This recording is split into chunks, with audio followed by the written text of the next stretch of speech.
የምታችን እንደ ማንኛውም ሰው አረብ ሀገር መታ ለመቀየር ቤተሰቦቿን ለመቀየር ሀብላ ወደ አረብ ሀገር ስትመጣ የአባቷን በሬ ሽጣ ያሉትን ቤት ውስጥ ያሉትን ንብረቶች ሽጣ ብር ተበድሮ ምን ብሎ አባቴ እኔ ሰርቼ ከፍልሃለሁ ሰርቼ አሳልፍልሃለሁ ብላ ወደዚህ ሀገር ትመጣለች።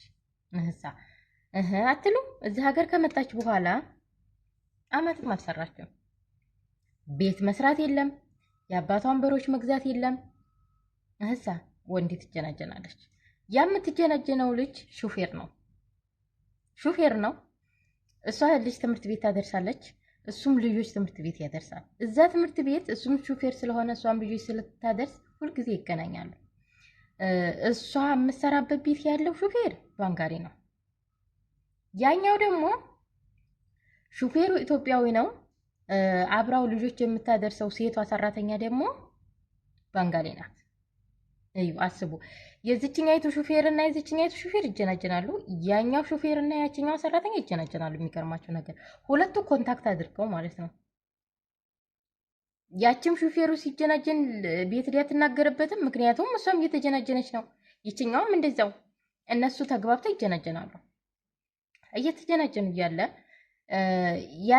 ያ መኪና እሱ የነገራት የራሱ እንደሆነ ነው። መኪናው የራሱ ሆኖ ሰው ቤት ተቀጥሮ በሹፍርና ተቀጥሮ በራሱ መኪና በራሱ ቤዛ ኑሮት እንደሚሰራ ነው የነገራት። አቶ ልጅ እዚህ ጊዜ እንግዲህ ያው መዳን ቤት መቼም የምትሰራ ሴት ታውቃላችሁ፣ ልቧ ተርከክ ብሏል። እዚህ ፍቅር አለ፣ እዚህ ጋር መኪና አለው። አስቡ። ወደ ኋላ ወደፊት ማሰብ የለም። ቤተሰቡ ምንድን ነው? ከየት ነው የመጣው? በመቼ ሰዓት ነው የመጣኸው? ምን አለህ? ምን የለህም? ምን አለሽ? ምንም የለም። ከዛ ሶስት ጠይቃት ምን አለሽ ሲላት የ6 ወር ደሞዝ በእጄ ይዣለሁ ትለዋለች። የ6 ወር ደሞዝ አላክሽም? አዎ አላኩም። ለምንድን ነው ያላክሽው? አይ ቦታ ገዛለሁ ብዬ አባቴ ቦታ ገዛልሻለሁ ብሎኝ አጠራቅሚ ብሎኛል። እሺ የ6 ወር ደሞዝሽን ካያሽም የ2 ወር ጨምሪ የ8 ወር ይሆን። እሺ ትለዋለች። የ8 ወር ደሞዟን ትይዛለች። የ8 ወር ደሞዝሽን ካያሽ በኋላ ትወጫለሽ፣ አስወጣሻለሁ ነው ይላታል። እሺ ያችን ልጅ ይጀነጅንና ያስወጣትና ኢጃዛ ቤት እሱም ስራውን ለቆ እሷም ስራዋን ለቃ ኢጃዛ ቤት ሄዳሉ።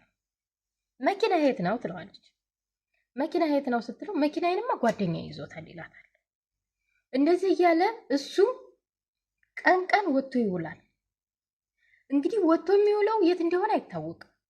ቢሻው ስራ ሲሰራ ይዋል፣ ቢሻው ሹፍርናውን ይስራ፣ ቢሻው ምዝር ይስራ ምናምን፣ እሷ ምንም የምታውቀው ነገር የላትም። እሱ 300 ብር ተከራይቶ ቤት አስቀምጧታል። የተከራየው በራሷ ብር ነው፣ ወጭ የምታወጣው በራሷ ብር ነው ምናምን፣ በቃ ሁሉ ነገር ወጭ እሷ ናት። ቤት ውስጥ ትሰራለች፣ እንደ ሰራተኛ ምናምን ትጠብቀዋለች። ከዛ መቼ ነው የምንጋባው ትለዋለች።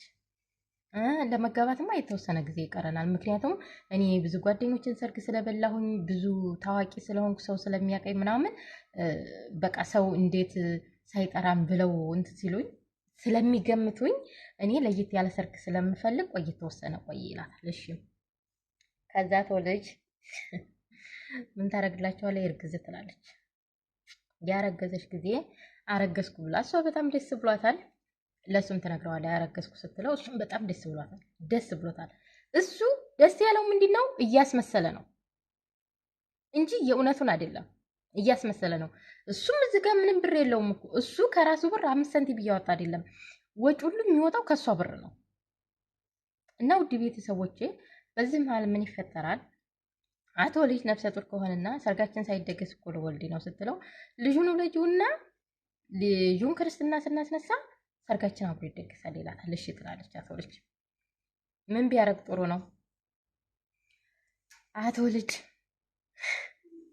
7ኛ ወሯ ሲገባ ጥሏት እዚህ ወጣ ሲገባ እልም ይላል። ስልክ ቢደወል ስልኩ አይሰራም።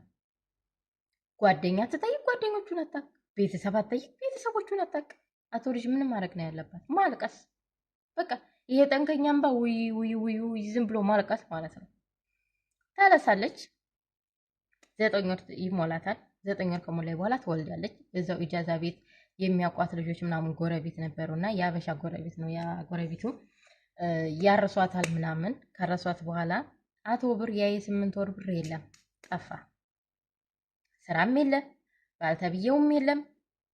ልጆቹንም የወለደቻቸው የሚገርማቸው ነገር በዚህ በሰለጠነ ዘመን በሰለጠነ ሀገር ዱባይ ላይ ሆና ልጆቹን የወለደቻቸው ቤት ነው። ምክንያቱም ሐኪም ቤት መሄድ አትችልም። ባልየው የት ነው ይባላል፣ ፓስወርድሽ የት ነው፣ ሊቃማሽ የት ነው፣ ብዙ ፕሮሰስ አለው። እሷ ጠፍታ ነው። አስቡት። ከሀገራችሁ ስትመጡ ገና ራሳችሁን ሳትችሉ ብዙ ነገር ማሰብ ሳትችሉ ዝም ብላችሁ በራችሁ ትመጣላችሁ። እዚህ ጋር ደግሞ ዘላለማችሁ እንዳለቀሳችሁ ትኖራላችሁ። አንዳንድ ቤቶች ማለት ነው። እባካችሁ እባካችሁ እንደዛ ይደረጋል።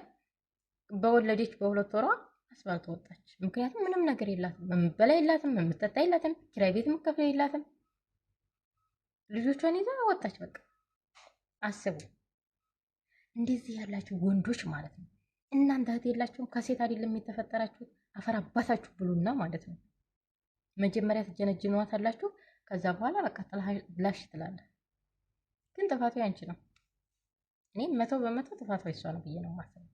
እና ለማንኛውም ውድ እህቶቼ እባካችሁ ተጠንቀቁ። መኪና አለኝ፣ ሞባይል ቤት አለኝ፣ ወርቅ ቤት አለኝ ምናምን ሲሏችሁ አትመኑ። ዱባይ ላይ እራሳቸው ተቸግረው ማለት ነው እራሳቸው ተቸግረው እናንተን ችግራቸውን እንዲወጡባችሁ ነው የሚፈልጓችሁ። እባካችሁ እባካችሁ ራሳችሁን ጠብቁ። የእውነቴን ነው የምላችሁ፣ አትሸወዱ።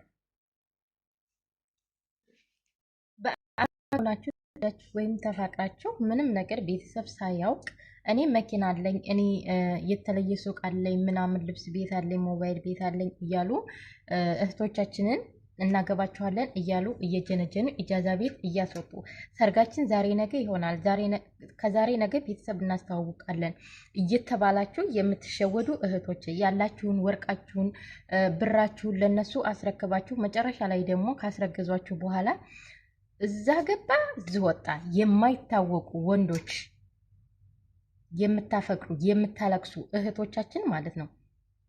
እኛ መዳን ቤት ዝቅ ብለን ሽንት ቤት እያጠብ 24 ሰዓት ቁመን ኩሽና እየሰራን ያለን እህቶቻችሁ ለእናንተ አናዝንም። እኛ አናዝንም። ለምን? አንቺ ባል ከፈለግሽ ለምን ሀገርሽ ገብተሽ አታገቢ? ለምን ከሀገርሽ መጣሽ? እሺ አግቢ። እዚህ ሀገር ላይ ባል ስታገቢ ያ ሰው ምንድን ነው? ትውልዱ የማን ነው? የማን ነው ልጅ? መቼ ነው እዚህ የመጣ? ምንድን ነው ተቀጥሮ የሚሰራ? ይህንን ነገር ማጣራት አለብሽ። በቃ እዛ የኔ ማር የኔ ውድ ሞትኩልሽ፣ ሀርኩልሽ እንዲህ ብዬ በዚህ ተቆርጬ ተፈልጨ ሲልሽ አሃ ስማ መኪና አለው ከመዲያን ቤት አስወጣኝ ከሷ ጭቅጭቅ ተላቀኩ ምናምን ትይና በቃ ቀጥታ ያለሽን ወይ የ6 ወር ደሞዝ የሚኖርሽ የዓመትም ደሞዝ ይኖርሽ ወርቅም የእጅ ይኖርሽ የአንገት ይኖርሽ ምናምን ትይዣለሽ፣ ትሄጃለሽ እሱ ጋር። ይሄ የፈረደበት ኢጃዛ ቤት አለ። 200 ብርሽን ትከፍያለሽ፣ ኢጃዛ ቤት ትገቢያለሽ። በቃ እሱ ጋር ሸሸ ገዳሜት ያለሽ ማለት ነው። ምንም ቤተሰብ የሚታወቅ ነገር የለም እኮ እህሳ በኋላ ላይ ሲፈጠር አረገዝኩ እሱም ጥሎሽ አንቺም ወይኔ ወይኔ መጀመሪያ ስትጠነቀቂም ነበር እንዴ? መጀመሪያ ማንሄጃለሽ። እኔ የእውነት በእንደዚህ አይነት ነገር ብዙ ሰዎች ሲያለቅሱ አይቻለሁ። ስነ ስርዓት ያዙ ማለት ነው።